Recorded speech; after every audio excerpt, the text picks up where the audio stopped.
चलो, तो आज का जो क्लास है क्वेश्चन से स्टार्ट करते हैं। क्वेश्चन क्या है? एक स्फीयर है जिसका मास है रेडियस है आर, और वो एक इंक्लाइन प्लेन पे है। अच्छा, ये जो इंक्लाइन प्लेन है ये रफ है। रफ का मीनिंग ये एक प्रॉपर अप्रोप्रिएट फ्रिक्शन प्रोवाइड कर देगा जिससे स्लिपिंग ना हो, so there is no slipping. सही है। तो पूछा क्या गया है कि इसका एक्सेलरेशन बताओ कि ये किस एक्सेलरेशन से डाउन द प्लेन जाएगा। ये अपना question mark. So we need to find the acceleration. तो स्टार्ट कैसे करेंगे क्वेश्चन को? सबसे पहले तो यार स्टार्ट करते हैं एफबीडी से। तो एफबीडी बना लेंगे। तो कौन से फोर्सेस एक्ट कर रहे हैं? सबसे पहले we have mg. Mg act कर रहा है डाउनवर्ड्स। तो या उसके कंपोनेंट्स ले लेंगे। एक तो ये वाला कंपोनेंट हमें पता है, ये होता है mg sin theta, and then we have this component which is nothing but mg cos theta. सही है। अच्छा, उसके बाद और क्या एक्ट करेगा? एक तो नॉर्मल फोर्स ऐसे एक्ट करेगा, से बेसिकली जो इंक्लाइन प्लेन है उसमें जो फोर्स लगाएगा वो नॉर्मल फोर्स है। फाइनली और कौन सा फोर्स एक्ट करेगा? एक फ्रिक्शनल फोर्स एक्ट करेगा। अच्छा, लेकिन उसका डायरेक्शन अभी डाउन द प्लेन है कि अप द प्लेन है, ये कैसे पता चलेगा? हमें यहाँ पे इतनी तो अंडरस्टैंडिंग है हमारी कि हमारा जो स्फीयर है वो ऐसे रोटेट करेगा। सही है। और ऐसे रोटेट करने के लिए फ्रिक्शन का डायरेक्शन ये होना चाहिए। बेसिकली बाकी सारे जो फोर्सेस है, नॉर्मल फोर्स हो गया, एमजी हो गया, ये स्फीयर के सेंटर से पास कर रहे हैं, बेसिकली एक्सिस ऑफ रोटेशन से पास कर रहे हैं, तो वो कोई भी टॉर्क क्रिएट नहीं करेगा। So only this frictional force will create torque. So उससे हमें फ्रिक्शनल फोर्स का डायरेक्शन मिल गया, उससे मैं एफआर से रिप्रेजेंट कर रहा हूँ। अच्छा, इसे गलती से नॉर्मल फोर्स टाइम्स म्यू से इक्वेट मत कर देना, ऐसा नहीं होता इस केस में। सही है। ओके, चलो एफबीडी तो बना दिया हमने। एफबीडी बना दिया। अभी सबसे पहले मैं बोल दूंगा लेट्स से ये वाला जो डायरेक्शन है उसे पॉजिटिव एक्स मान लेता हूँ, और इस वाले डायरेक्शन को मैं पॉजिटिव वाई मान लेता हूँ। सही है।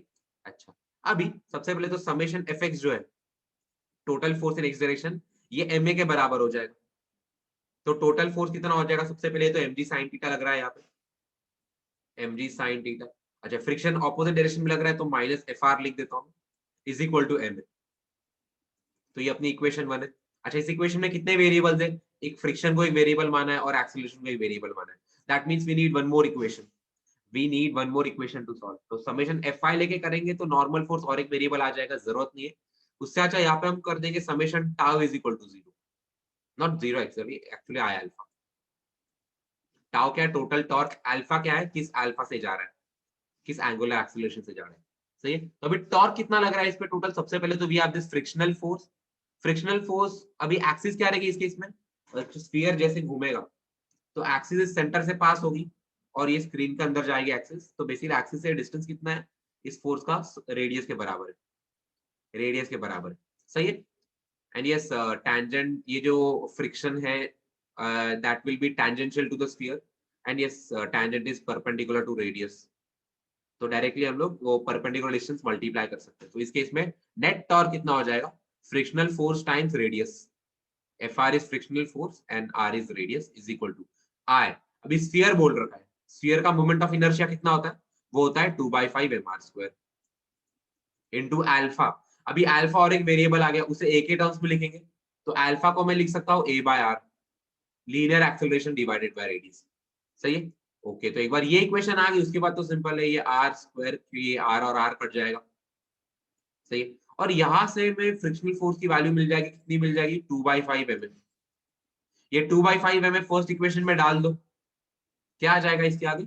इसके आगे आ जाएगा mg sin theta, minus friction के बदले ये डाल देंगे 2/5 mm is equal to mn। अभी यहाँ पे दिख रहा है, बहुत अच्छा दिख रहा है। सबसे पहले तो small m small m small m cut रहा है हर जगह से। सही है। ये तो कट रहा है, और यहाँ पे दिख रहा है एक ही वेरिएबल बचा है जो कि एक्सेलरेशन।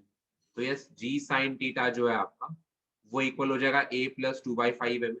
2/5 है, ये कितना हो जाएगा? ये हो जाएगा 7a/5। तो आपका a कितना हो जाएगा? ये बन जाएगा 5/7 टाइम्स जी साइन थीटा। तो यस, ये आपका फाइनल आंसर है। समझा ये? ठीक है, अभी अगला क्वेश्चन देख लेते हैं। क्या बोल रखा है? एक इंक्लाइन प्लेन है, उसके ऊपर हमने स्फीयर रखे हैं। दोनों केस में दोनों आइडेंटिकल स्फीयर है। पहले केस में जो इंक्लाइन है वो रफ है, और दूसरे केस में स्मूथ है। बेसिकली इस केस में ऑब्जेक्ट जो है वो रोल होगा, और इस केस में ऑब्जेक्ट जो स्लाइड होगा। सही बात है। ठीक है। और बोला गया है कि जब ये नीचे आ जाएंगे, दोनों के दोनों सेम हाइट से रिलीज कर दिए गए हैं, जब दोनों के दोनों नीचे आ जाएंगे तो पहले वाले के केस में वेलोसिटी है v1, दूसरे वाले के केस में वेलोसिटी है v2।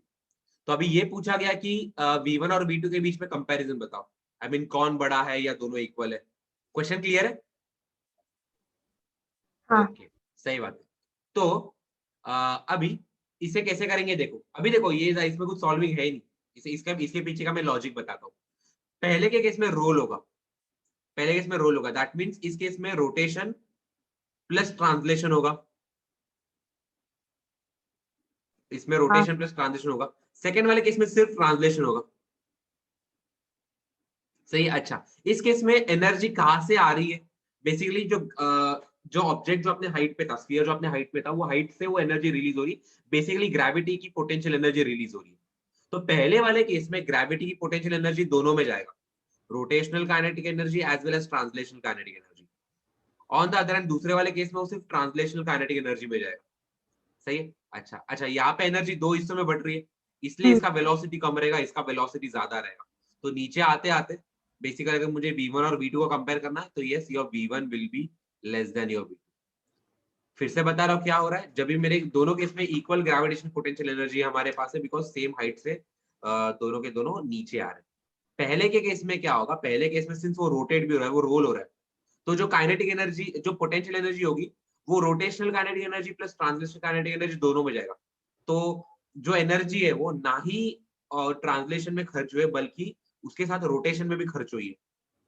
On the other hand second case में एनर्जी सिर्फ ट्रांसलेशन में खर्च हुई, तो सेकंड केस में वेलोसिटी ज्यादा रहेगा पहले के वाले के केस में। इतना क्लियर है तुम्हें? हाँ। चलो अभी अगला क्वेश्चन देख लेते हैं। अगला क्वेश्चन क्या बोला, एक डिस्क है जिसका मास है m और रेडियस है r, और क्या बोल कर रखा है, इट्स रोलिंग, डिस्क एक सरफेस पे रोल कर रहा है। सही है, ओके। और ये बोल रखा है कि इसका जो टॉप मोस्ट पॉइंट है, टॉप मोस्ट पॉइंट का वेलोसिटी है v with respect to the surface. Top most point का वेलोसिटी है v with respect to the surface. और पूछा गया है कि इस डिस्क का नेट काइनेटिक एनर्जी पूछा गया है, we need the net kinetic energy of this disc. तो अभी काइनेटिक एनर्जी में हमें पता है, जब भी कोई ऑब्जेक्ट रोल करता है, काइनेटिक एनर्जी में दो एलिमेंट्स आ जाते हैं। सबसे पहला होता है आपका रोटेशनल काइनेटिक एनर्जी, जो ट्रांसलेशन पहले बोल देते, translational kinetic energy plus rotational kinetic energy, translational kinetic energy plus rotational kinetic energy. Formulas भी लिख देते। ट्रांसलेशनल काइनेटिक एनर्जी होता है आपका हाफ एम वी स्क्वायर, जहाँ पे वी आपके ऑब्जेक्ट के सेंटर ऑफ मास का वेलोसिटी रहता है, प्लस रोटेशनल काइनेटिक एनर्जी होता है आपका हाफ आई ओमेगा स्क्वायर। तो आपको करना क्या है, बेसिकली आपको इन दोनों की वैल्यूज फाइंड करके इन्हें ऐड करना है। सही, अच्छा अभी इसे स्टार्ट कैसे करेंगे, सबसे पहले हमने एक थ्योरम पढ़ा है। थ्योरम क्या पढ़ा है कि जब भी कोई भी ऑब्जेक्ट या फिर कोई भी rolling circular object, basically ring, cylinder, disc and so on, ये जब भी रोल करता है तो उसका सेंटर ऑफ मास का सपोज वेलोसिटी अगर v है, अगर उसके सेंटर ऑफ मास का वेलोसिटी v है, तो उसके टॉप जो उसका जो बॉटम मोस्ट पॉइंट है उसका वेलोसिटी 0 बन जाता है, और जो उसका टॉप मोस्ट पॉइंट है उसका वेलोसिटी उसका डबल बन जाता है, 2v बन जाता है। सही है, ये हमने ये थ्योरम पढ़ा है। सही है, आप पिछले पिछले लेक्चर की रिकॉर्डिंग देख लेना, उसमें आपको ये एकदम प्रॉपर्ली क्लियर हो जाएगा। तो सिंस इस केस में ये बोला गया है कि बेसिकली टॉप मोस्ट पॉइंट, जो टॉप मोस्ट पॉइंट का वेलोसिटी डबल होता है विद रिस्पेक्ट टू जो बॉटम जो मिडिल पॉइंट है या फिर जो सेंटर ऑफ मास है उसका वेलोसिटी। तो सिंस इस केस में टॉप मोस्ट पॉइंट का वेलोसिटी v बोल के रखा है, तो जो सेंटर है, सेंटर का वेलोसिटी कितना हो जाएगा, सेंटर का वेलोसिटी हो जाएगा v/2। आई होप आप सब लोग को इतना क्लियर है कि ये कैसे आया। जो टॉप मोस्ट पॉइंट का वेलोसिटी है उसका वेलोसिटी डबल होता है सेंटर के, और सिंस टॉप मोस्ट पॉइंट का वेलोसिटी v बोल के रखा है, तो सेंटर का वेलोसिटी बन जाएगा v/2। चलो वेलोसिटी मिल गया तो ये एक मिल गया, तो चलो काइनेटिक ट्रांसलेशनल काइनेटिक एनर्जी तो मिल ही जाएगी। अभी रोटेशनल काइनेटिक एनर्जी के लिए हमें सबसे पहले ओमेगा निकालना पड़ेगा, और रोलिंग हो रहा है इस केस में, तो ओमेगा बहुत इजीली बोल सकते हैं, ओमेगा को लिख सकते हैं, ये तो वेलोसिटी बाय आर होता है, linear velocity divide by radius. तो इस केस में अपना ओमेगा कितना हो जाएगा, वेलोसिटी तो अपना v/2, तो इस केस में हो जाएगा v/2r बन जाएगा ये। सही बात है, ठीक है। चलो अभी करो कैलकुलेट नेट काइनेटिक एनर्जी, यहाँ पे लिख देता हूँ मैं काइनेटिक एनर्जी नेट। ये आपका हो जाएगा half m v square which is nothing but the linear kinetic energy plus half I omega square which is nothing but the rotational kinetic energy. करो स्टार्ट कर दो। हाफ एम, v के बदले क्या लिखेंगे, v के बदले v/2 लिखेंगे, तो यहाँ पे आएगा v/2 का square. Plus we have half I omega square. अभी डिस्क का मोमेंट ऑफ इनर्शिया कितना होता है, mr स्क्वायर बाय 2 होता है।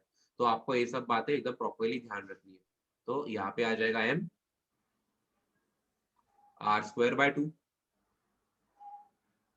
इंटू ओमेगा का स्क्वायर। तो इस केस में ओमेगा के बदले v बाय 2 r डालना है, v बाय 2 r का स्क्वायर। सही बात है, ठीक है। चलो अभी एक्सप्रेशन तो आ गया, बस इसी को हमें प्रॉपर्ली अच्छे से सिंप्लीफाई करना है। आई होप आप सब लोग कर रहे हो इसे। तो यहाँ पे क्या आ जाएगा, यहाँ पे आ जाएगा mv स्क्वायर बाय 8 बन जाएगा ये, प्लस यहाँ पे क्या बन जाएगा देखो जरा, ये रेडियस स्क्वायर और ये आर स्क्वायर जो बनेगा कट हो जाएगा। सही है, यहाँ पे mv स्क्वायर बाय ये 4 बन जाएगा, 4 इंटू 4 16, यहाँ पे mv स्क्वायर बाय 16 बन जाएगा। ये चीज जो है mv स्क्वायर बाय 16 बन जाएगी। दिख रहा है यहाँ पे 2 का स्क्वायर 4, 4 इंटू 2 है 16 mv स्क्वायर। सही है, तो इसका आंसर क्या हो जाएगा फाइनली, इसे मैं 2 से मल्टीप्लाई 3 mv स्क्वायर बाय 16। तो यस 3 mv स्क्वायर बाय 16 ये है आपका, और मैंने m नहीं लिखा इसमें, 3 mv स्क्वायर बाय 16। तो ये है आपका नेट काइनेटिक एनर्जी। क्लियर है ये, ठीक है। तो अगला क्वेश्चन देख लेते हैं, क्या बोल के रखा है कि एक स्फीयर दे रखा है, इसका मास एम रेडियस आर, वो एक रफ इंक्लाइन प्लेन पे रखा गया है, जिसका कोएफिशिएंट ऑफ फ्रिक्शन दे दिया है म्यू। तो इस केस में देखो कोएफिशिएंट ऑफ फ्रिक्शन दिया है, दैट मींस इस केस में कहीं ना कहीं हमें दिख रहा है कि मैक्सिमम वैल्यू ऑफ फ्रिक्शन निकालना है। और पूछा क्या गया है, मैक्सिमम वैल्यू ऑफ एफ बताओ, सच दैट स्लिपिंग नहीं होगी। सही है, अच्छा अच्छा, स्लिपिंग को कौन रोकता है, स्लिप होने से किसी ऑब्जेक्ट को कौन रोकता है, फ्रिक्शन रोकता है इस केस में। सही है, ओके। तो सिंस हमें फोर्स का मैक्सिमम वैल्यू निकालना है, दैट मींस हमें कहीं ना कहीं फ्रिक्शन का मैक्सिमम वैल्यू निकालना पड़ेगा। सही है, चलो लेट्स से फ्रिक्शन, ऑब्वियसली ये साइड में फोर्स और फ्रिक्शन का डायरेक्शन ऐसा होगा, तो फ्रिक्शन को मैं एफ आर से रिप्रेजेंट करूं। अच्छा ये एकदम बॉटम मोस्ट पॉइंट होगा, ठीक है, यहाँ पे दिखेगा नहीं, इसमें ऐसा बता रहा हूँ, बट एकदम बॉटम मोस्ट पॉइंट से होगा। सही है, तो फ्रिक्शन को मैं एफ आर से रिप्रेजेंट कर रहा हूँ। सही है, अच्छा अभी चलो एफबीडी बना लेते हैं इसकी। क्या एफबीडी होगी, सबसे पहले तो नीचे एमजी लगेगा, नीचे एमजी लगेगा, ऊपर नॉर्मल फोर्स लगेगा। सही है, ऊपर नॉर्मल फोर्स लगेगा। अच्छा अभी ये फ्रिक्शन मैक्स है, इसे मैं एफ आर मैक्स से रिप्रेजेंट कर रहा हूँ। एफ आर मैक्स ये कितना रहेगा, ये कहना से ये होगा नॉर्मल फोर्स टाइम्स म्यू, है ना। अच्छा इस केस में नॉर्मल फोर्स जो होगा वो तो mg के बराबर ही होगा, इसे बहुत इजीली प्रूव किया जा सकता है। Summation fi equal to 0, y direction में कोई भी मोशन नहीं है, तो y डायरेक्शन में एक्सेलरेशन 0, तो summation fy is equal to 0 से नॉर्मल फोर्स की वैल्यू mg आ रही है। तो यहाँ से जो फ्रिक्शन का जो मैक्सिमम वैल्यू है, फ्रिक्शन फोर्स का मैक्सिमम वैल्यू इस केस में आ जाएगा mg म्यू। सही है, आई होप इतना क्लियर है, फ्रिक्शन का मैक्सिमम वैल्यू क्लियर है। ठीक है, चलो अब बोलेंगे लेट्स से ये जो है ये एक्सेलरेशन से राइट में जा रहा है, तो वही करेंगे। सबसे पहले समेशन एफ इक्वल टू 0 लगा देंगे, summation F x equal to 0। Basically इसमें एक ही डायरेक्शन में काम करना है, और वर्टिकल डायरेक्शन में कोई काम है ही नहीं, तो या अपना जो हॉरिजॉन्टल डायरेक्शन है उसे हम लोग यूजुअली एक्स डायरेक्शन अज्यूम कर लेते हैं।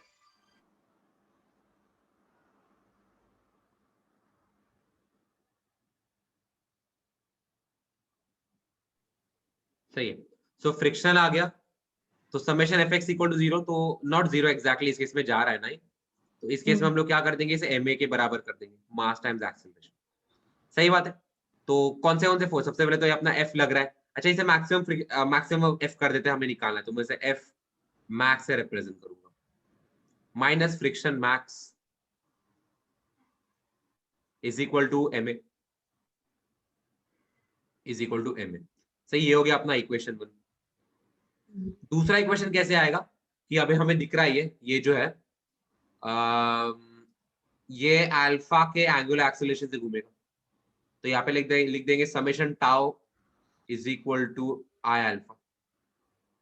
यस, समेशन टाउ कितना भी हमें जैसे सारे क्वेश्चन में कर रहे हैं, बाकी सारे फोर्सेस जो दिख रहे हैं वो सेंटर से पास हो रहे हैं, एक्सिस से पास हो रहे हैं, कोई भी टॉर्क प्रोड्यूस नहीं करेंगे सिवाय अपने फ्रिक्शनल फोर्स के। ये बेचारा सेंटर से पास नहीं हो रहा, एक्सिस से पास नहीं हो रहा, तो यस ये टॉर्क प्रोड्यूस करेगा। कितना टॉर्क प्रोड्यूस करेगा, फोर्स टाइम्स परपेंडिकुलर डिस्टेंस, तो frictional max F R max times perpendicular distance कितना है, रेडियस के बराबर है, इज इक्वल टू आई। अभी स्फीयर है, स्फीयर का मोमेंट ऑफ इनर्शिया होता है 2/5 mr स्क्वायर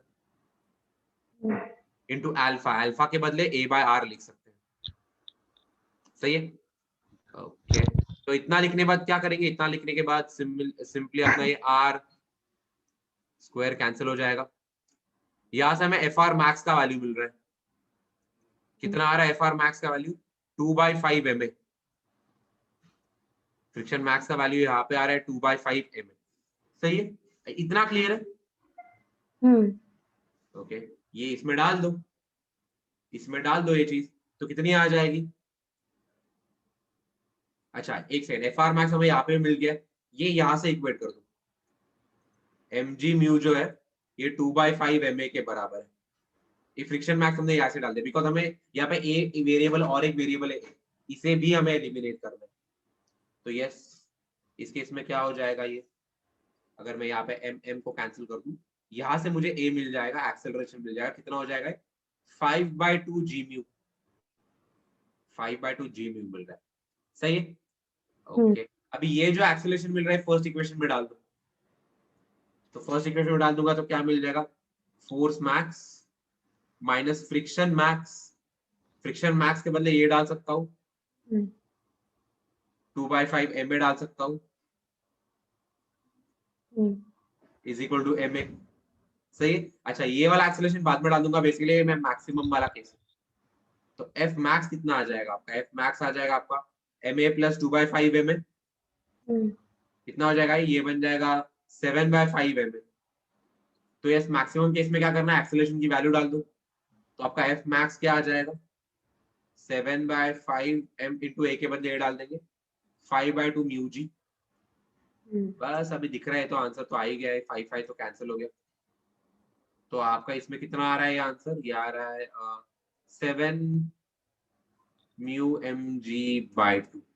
तो ये आपका मैक्सिमम वैल्यू ऑफ फोर्स, इससे ज्यादा फोर्स से खींचेंगे तो स्लिप होना स्टार्ट करेगा।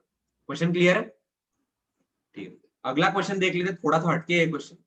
बेसिकली क्या है, एक सॉलिड सिलेंडर है, उसे 2 रोप से अटैच किया गया है, 2 स्ट्रिंग से अटैच किया गया है अपने सीलिंग से। सही है, और ऑब्वियसली ये नीचे रोल हो रहा है, ये नीचे, ये ऑब्वियसली नीचे रोल होके जाएगा। तो ये पूछा गया कि इसका एंगुलर एक्सेलरेशन बताओ और स्ट्रिंग्स में टेंशन बताओ, ये पूछा गया अपना क्वेश्चन है। क्वेश्चन क्लियर है, ओके फाइन। अभी सबसे पहले हम लोग बोलेंगे कि सिंस सिमेट्री है, आई मीन दोनों के दोनों स्ट्रिंग्स है एग्जैक्टली प्रॉपर वही सिमेट्रिक पोजीशन पे ये अटैच किए गए हैं, तो इनका इन पे टेंशन इक्वल रहेगा, तो दोनों पे टेंशन टी अज्यूम किया। इतना क्लियर है कैसे हुआ ये। अच्छा अभी अज्यूम करेंगे सबसे पहले, चलो ये ए एक्सेलरेशन से नीचे आ रहा है, ए एक्सेलरेशन से नीचे आ रहा है, तो ये सबसे पहले तो summation F equal to m a कर देंगे। इसमें तो हमें जो वर्टिकल डायरेक्शन है उसे उसी में खेलना है, तो एक्स वाई लेने की जरूरत नहीं, एक ही डायरेक्शन है। तो नेट फोर्स जो है वो एम ए के बराबर है। तो नीचे तो सबसे पहले एम जी लगेगा, नीचे एम जी लग रहा है, ऊपर 2 बार टी लग रहा है, तो -2t कर दूं मैं, सही है, is equal to m a. तो ये जो है ये आपका पहला इक्वेशन बन गया। तो ये क्लियर है पहला इक्वेशन कैसे आया, ठीक है। उसके बाद दूसरा इक्वेशन देखते हैं कैसे आएगा। तो दूसरा इक्वेशन इससे आएगा, summation tau is equal to 0। अभी इस केस में जैसे जब भी हम लोग टाउ लगाते हैं ना, जब भी हम लोग टॉर्क लगाते हैं, हमें एक्सिस डिफाइन करना इंपॉर्टेंट हो जाता है। तो इस केस में जैसे सिलेंडर घूमेगा, कहने से एक्सिस तो ऐसा रहेगा, जो सिलेंडर के एक्सिस से पास, बेसिकली सिलेंडर का जो एक्सिस है वही इसका एक्सिस है, एक्सिस ऑफ रोटेशन। समझ में आ रहा है, हाँ ओके। तो अभी बाकी सारी जो mg जो है ये तो इससे लगेगा, बीच में से लगेगा, तो ये तो कोई टॉर्क प्रोड्यूस नहीं करेगा। तो टॉर्क प्रोड्यूस कौन करेंगे, जो दोनों टेंशन से ये प्रोड्यूस करेंगे। तो इनका डिस्टेंस कितना होगा एक्सिस से, कहने से रेडियस के बराबर होगा। हाँ सही है, तो इस केस में फोर्स कितना, टेंशन टाइम्स रेडियस। सही है, ये नेट टॉर्क है। अच्छा ये 2 बार लग रहा है, दोनों बार इक्वल लग रहा है, तो यहाँ पे 2 कर देता हूँ। ये किसके बराबर हो जाएगा, आई अल्फा के बराबर हो जाएगा। सॉरी यहाँ पे फिर से 0 ले लिया, 0 नहीं है, आई अल्फा ही है। सही है, आई कितना है, मोमेंट ऑफ इनर्शिया कितना है, स्फीयर का होता है mr²/2, सॉलिड स्फीयर का। हॉलो स्फीयर का mr² होता है, सॉलिड का mr²/2 होता है। तो यहाँ पे mr²/2 डाल दूंगा, इनटू अल्फा के बदले क्या डाल दूंगा, अल्फा के बदले a बार डाल दूंगा, सिंस प्योर रोलिंग है इस केस में, इट्स प्रॉपर रोलिंग, तो यहाँ इस पे a बार डाल सकता हूँ मैं अल्फा के बदले। दैट्स इट, इतना हो गया। अभी इसके आगे तो इजी, बस इक्वेशन सॉल्व करनी है। एक फिजिसिस्ट का काम हो गया, अभी एक मैथमेटिशियन का काम आ गया। यहाँ पे आर आर आर कैंसिल होगा। तो सबसे पहले तो यहाँ पे हमें क्या इक्वेशन मिल रही है, टेंशन कितना आ जाएगा, टेंशन आ जाएगा MA/4, टेंशन आ जाएगा MA/4। वो टेंशन का वैल्यू एक काम करते इसमें सब्स्टिट्यूट कर देते, टेंशन का वैल्यू इसमें सब्स्टिट्यूट कर देंगे तो क्या आ जाएगा यहाँ पे mg -2 टाइम्स टेंशन, तो यहाँ पे ma/2 आ जाएगा इज इक्वल टू ma। सही है, आई होप इतना क्लियर है। तो ये mm यहाँ से कट जाएगा, तो g क्या आ जाएगा a + a/2 which is nothing but 3a/2, ये अपने g के बराबर। तो यहां से हमें एक्सेलरेशन मिल रहा है, कितना मिल रहा है एक्सेलरेशन, 2g/3 मिल रहा है एक्सेलरेशन। अच्छा अल्फा पूछा, इस केस में अल्फा तो a/r होता है, तो इस केस में अपना अल्फा कितना हो जाएगा, अपना अल्फा हो जाएगा 2g/3r। तो ये है अपना एंगुलर एक्सेलरेशन। इतना क्लियर है कैसे आया? हाँ बस अभी टेंशन भी निकालना है दोनों में। टेंशन कितना है, m/4 टाइम्स a का वैल्यू डाल देंगे, a के बजाय डालना पड़ेगा 2g/3। तो इस केस में अपना टेंशन आ जाएगा, कितना आ जाएगा, ये 2 और 4 कट जाएगा, यहाँ पे 2 आ जाएगा, तो कितना आ जाएगा mg/6 आ जाएगा। सही, तो दोनों में टेंशन mg/6 के बराबर है। तो दोनों स्ट्रिंग में टेंशन mg/6 और इसका एंगुलर एक्सीलरेशन है 2g/3r। इतना क्लियर है कैसे आया? हाँ लिखो इसे। ठीक है, तो अभी देख लो ऐसा, ये वाला क्वेश्चन देख लो। क्या है, एक रॉड है जिसका मास m और लेंथ है, इसे सबसे पहले इरेक्ट पोजीशन में रखा हुआ है। सी है, अभी इसे इसके टॉप मोस्ट एंड थोड़ा सा हल्के से पुश दे दिया, स्लाइड पुश दे दिया इसे, तो ऑब्वियसली हमें पता है कि ये जो रॉड है ये नीचे गिरेगा। तो क्वेश्चन क्या बोला है कि मैं जब इसे ऊपर से स्लाइटली पुश कर रहा हूं तो जब ये नीचे गिरेगा, तो जब ये नीचे गिरेगा बॉटम मोस्ट पॉइंट पे इसका जो हेड है, इसका वेलोसिटी कितना होगा, ये क्वेश्चन मार्क पूछा गया। क्वेश्चन क्लियर है? ठीक है, अभी इस क्वेश्चन को हम कैसे करेंगे, इस क्वेश्चन को हम लोग एनर्जी मेथड से करेंगे। सेंटर जो है, आई मीन सबसे पहले तो इसे एनर्जी मेथड से करेंगे। यहाँ पे हमें दिख रहा है जो पोटेंशियल एनर्जी है वो काइनेटिक एनर्जी में कन्वर्ट हो जाएगा, ऐसे करेंगे। अभी यहाँ पे ध्यान दो एग्जैक्टली करेंगे कैसे। सबसे पहले तो इसका सेंटर ऑफ मास यहाँ पे बीच में रहेगा, सही है। सेंटर ऑफ मास का हाइट क्या रहेगा, सेंटर ऑफ मास का हाइट ग्राउंड से l/2 पे रहेगा। अच्छा, जब ये रॉड नीचे गिर जाएगा इसका सेंटर ऑफ मास यहाँ पे आ जाएगा, तो ये कितनी हाइट लूज कर रहा है, यहाँ पे लिखो तो loss in height. Loss in height ये कितना हो जाएगा, ये l/2 हो जाएगा। लॉस इन हाइट जो है आपका ये l/2 हो जाएगा। तो लॉस इन पोटेंशियल एनर्जी कितना हो जाएगा, mg/l/2। सिंस यहाँ पे पूरा का पूरा रॉड है तो हमें सेंटर ऑफ मास का पोजीशन कंसीडर करना है, सही। तो आपका लॉस इन पोटेंशियल एनर्जी बन जाएगा mg/l/2। अच्छा, ये सारा का सारा पोटेंशियल एनर्जी कहाँ पे जाएगा, काइनेटिक एनर्जी में जाएगा। लेकिन सिंस यहाँ पे कुछ लीनियर मोशन नहीं हो रहा है, जो हो रहा है वो प्योर रोटेशन हो रहा है। यहाँ पे दिख रहा है जो रॉड है ऐसे घूमेगा, तो ये वाले एक्सिस के अक्रॉस प्योर रोटेशन हो रहा है, ये वाले एक्सिस के अक्रॉस प्योर रोटेशन हो रहा है। एंड दैट्स द रीजन ये जो भी पोटेंशियल एनर्जी है उसके रोटेशनल काइनेटिक एनर्जी में जाएगा। अभी रोटेशनल काइनेटिक एनर्जी कितना होता है, ये होता है ½ I ω² के बराबर।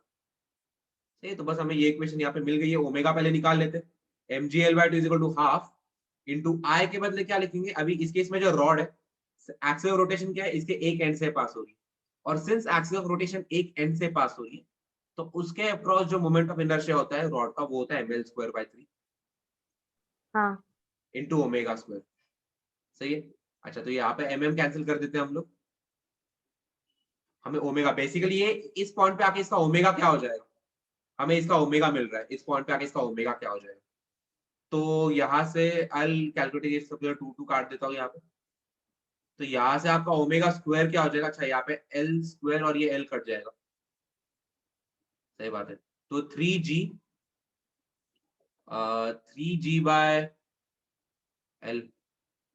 सही बात है। तो 3g/l आपका ये आ रहा है ओमेगा स्क्वायर। इतना क्लियर है? सबसे पहले तो ये बताओ मुझे।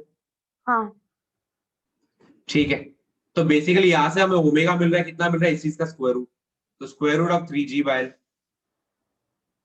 स्क्वायर रूट ऑफ 3g/l ये आपका यहाँ से ओमेगा मिल रहा है, सही है। अच्छा, अभी एक बार ओमेगा मिल गया, बेसिकली रॉड का एंगुलर वेलोसिटी मिल गया, तो इस पॉइंट का वेलोसिटी क्या होगा, बेसिकली एंगुलर वेलोसिटी को एल से मल्टीप्लाई करना है। हमें पता है आपका जो वेलोसिटी है वो ओमेगा आर के बराबर होता है, तो इसके इसका अपना वेलोसिटी कितना हो जाएगा, ओमेगा तो आ रहा है root of 3g/l into into ये एल मल्टीप्लाई कर दूंगा इससे मैं, बेसिकली ये उसका रेडियस है या फिर डिस्टेंस है, जो बोलना है सब बोल दो। तो यहाँ से आपका वेलोसिटी कितना आ रहा है, रूट कैंसिल होकर यहाँ पे रूट लग जाएगा, रूट ऑफ 3lg आ रहा है। हम्म, क्लियर है कैसे आया? हाँ ये लिख दो इसे।